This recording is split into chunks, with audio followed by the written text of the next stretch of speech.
Olá, o meu nome é Leandro, eu sou professor de ciências e o título da aula que eu vou apresentar é Filogenia, uma forma de representar a evolução.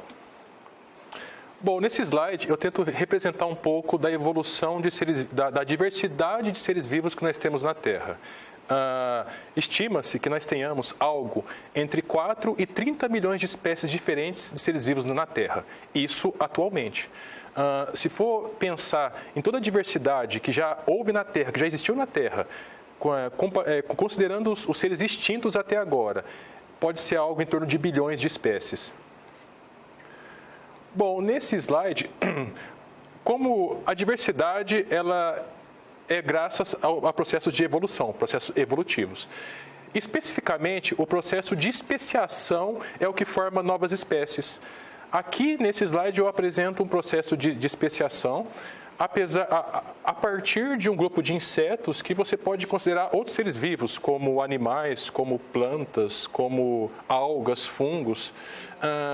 Pode haver uma situação tipo um acidente geográfico, como um terremoto, uma separação de terra, como a gente está observando aqui, a formação de um rio separando dois grupos dessa população aqui e o tempo transcorrendo. Milhares de anos, mutações ocorrendo nessas populações e acumulando essas mutações.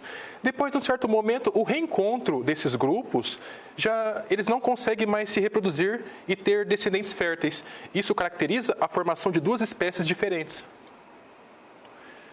Bom, agora o tema da aula, a filogenia. Uma forma de representar a filogenia é por meio da árvore filogenética, que é esse gráfico aqui. Essa é a árvore filogenética dos vertebrados. Não considero os outros seres vivos aqui. Como a árvore filogenética representa a evolução, e segundo a teoria da evolução, todos os seres que existem atualmente, eles derivaram a partir de um ancestral em comum, a partir desse ancestral em comum aqui. Foi derivando e formando todas as espécies que existem atualmente. Bom, os próximos slides eu vou caracterizar cada vez mais o significado de uma árvore filogenética. Aqui está a mesma árvore filogenética que eu apresentei no slide anterior. E eu apresento 3 animais.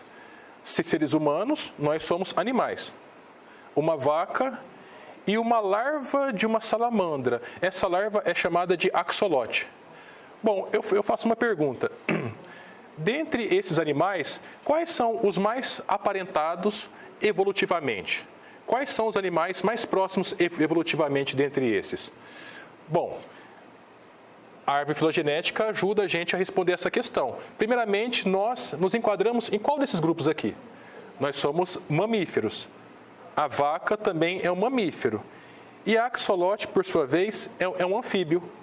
Bom, então quais são os mais aparentados evolutivamente? Os seres humanos e a vaca. Ambos são mamíferos. Ambos têm glândulas mamárias. A axolote, que é um anfíbio, não. Aliás, somente os animais que estão dentro do grupo dos mamíferos apresentam glândulas mamárias, os demais não. Bom, nessa mesma linha eu pergunto, dentre esses animais, dentre a tartaruga e o crocodilo, qual que é o mais aparentado evolutivamente com esse gavião aqui? Esse é um gavião típico da região e de muitos lugares do Brasil, o gavião carcará ou caracará. Aqui nós temos uma tartaruga marinha e um crocodilo. Qual deles é mais aparentado evolutivamente com o gavião? Bom, o gavião é uma ave, a tartaruga é um réptil e o crocodilo também é um réptil. O crocodilo, que nós podemos observar aqui, está bem próximo das aves e a tartaruga está mais distante.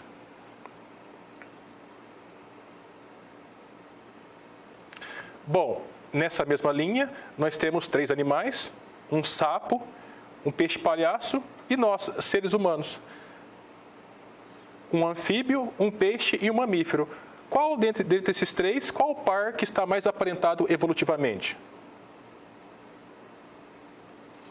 O peixe e o anfíbio. Ambos estão bem próximos naquele lado da árvore filogenética. E o mamífero aqui distante. Bom, o que nós podemos concluir com base nisso? Nós podemos concluir que as árvores filogenéticas são gráficos, são representações gráficas das relações de parentesco entre os seres vivos.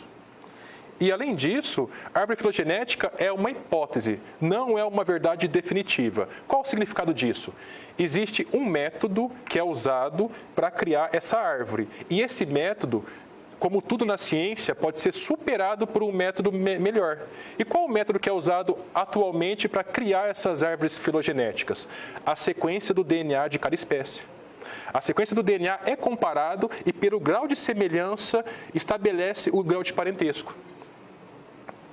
Nessa figura, nós temos os seres humanos, nós, grão de arroz, que é um ser vivo também, tem DNA, mosca, que tem DNA, é um ser vivo, e bonobos. Bonobos são primatas muito aparentados com chimpanzés. Dentre eles, qual tem o maior nível de semelhança com o nosso DNA? O grão de arroz partilha 11% de similaridade, de semelhança com o nosso DNA. A mosca, 60%, e os bonobos, 98,7% de semelhança. Bom, isso significa que o mais aparentado evolutivamente da gente são os bonobos, até mais que o chimpanzé. Bom, tentando ainda caracterizar uma árvore filogenética, ela tem ramificações. E essas ramificações apresentam as linhas evolutivas, os ancestrais em comum. Por exemplo, aves e crocodilos. Tem uma ramificação aqui, e aqui é um ancestral em comum. Quer dizer que, se voltar no passado remoto, houve um ancestral que, por algum motivos de especiações, formou dois grupos distintos, por meio de mutações principalmente, que deu origem às aves e aos crocodilos aqui. Aqui, outra ramificação que deu origem aos peixes, e seguiu essa outra linha aqui para cima, enfim. E todas as espécies estão relacionadas. Percebam que há uma conexão entre todos os seres vivos aqui. No entanto, existem uns que são mais aparentados que outros. Por exemplo, peixes e anfíbios estão bem próximos. Eles são muito mais relacionados, aparentados, do que, por exemplo, um peixe do mamífero. Uma ave e um crocodilo, eles são mais aparentados que uma ave e um mamífero. Outro aspecto importante é que, analisando a árvore filogenética de baixo para cima, o tempo está passando. Esse ponto mais baixo remonta a alguns milhões de anos. E esse ponto mais alto remonta aos dias atuais.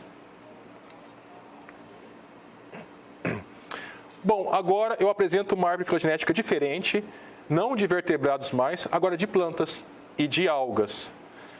Bom, plantas vegetais. São esses quatro aqui: briófitas, pteridófitas, gimnospermas e angiospermas. Algas não são vegetais, não são plantas. Bom, se nós voltarmos alguns bilhões de anos atrás, não haviam esses seres vivos aqui ainda. Havia um ancestral deles. O tempo foi passando, por processos evolutivos, houve o aparecimento da molécula de clorofila. Essa molécula, isso foi há 2,4 bilhões de anos atrás. Essa molécula permitiu o surgimento do processo de fotossíntese, que as plantas fazem atualmente e as algas também. O tempo foi passando, cerca de 1,2 bilhão de anos atrás, houve uma ramificação que futuramente daria origem às algas, e uma outra ramificação que futuramente daria origem aos vegetais. O tempo foi passando e esse mesmo organismo que veio por essa linha, ele desenvolveu o embrião. Daqui para frente, todos os indivíduos terão embriões. O tempo continuou passando. Há 450 milhões de anos atrás, houve uma ramificação que deu origem às briófitas. Briófita, para quem não sabe, um exemplo na prática, os musgos. Sabe aquelas plantinhas que se acumulam no tronco de árvores? Muitas pessoas chamam de forma errada de lodo. Após uma chuva, ela pode se acumular na parte de fora da casa, na parede. Isso são as briófitas, musgos, né? Tem outras espécies também, mas é a mais conhecida essa. Bom, da mesma forma que houve essa ramificação, no mesmo momento, as algas continuaram o processo evolutivo. O tempo foi passando, houve o aparecimento dos vasos condutores no processo evolutivo. O que são os vasos condutores? Dentro das plantas, umas tubulações que permitiam o vegetal coletar água do solo e levar até a parte superior. Isso permitiu que as plantas crescessem em tamanho, né? como, por exemplo, atualmente nós temos umas gimnospermas, como a sequoia, que pode chegar a 115 metros de altura. E isso só é possível graças a esse aparecimento dessa estrutura ao longo da evolução. Bom, o tempo continuou passando. Há 420 milhões de anos atrás, houve uma ramificação que formaram as pteridófitas. Exemplo de pteridófita atualmente, as samambaias. E o processo evolutivo das briófitas continuaram. E o processo evolutivo das briófitas continuaram. E o processo evolutivo das algas também continuaram. Aqui, continuando aqui, houve o desenvolvimento das sementes, que não tinha em nenhuma espécie anterior. O tempo foi passando, há 130 milhões de anos atrás, houve a ramificação e o surgimento das gimnospermas. Como exemplo, no Brasil nós temos o pinheiro do Paraná. E a árvore de Natal também, é uma gimnosperma. E o processo evolutivo das pteridófitas continuaram, das briófitas também continuou. Nossa. Das briófitas também continuou e das algas também continuou. Bom, e por fim, nos dias atuais, nós temos as angiospermas, as gimnospermas, as pteridófitas, briófitas e as algas. Bom, então, continuando na conceituação, árvores filogenéticas representam a história evolutiva, o tempo passando. Do ponto mais baixo do ponto mais alto da árvore filogenética é o tempo transcorrendo, as modificações ao longo do tempo. Bom, agora, a filogenia dos primatas. O tempo está transcorrendo aqui há 50 milhões de anos atrás, aqui atualmente. Aqui, a partir de um ancestral em comum que viveu há 50 milhões de anos atrás, que era um mamífero que comia insetos. Ele ramificou e deu origem a todos os primatas atuais.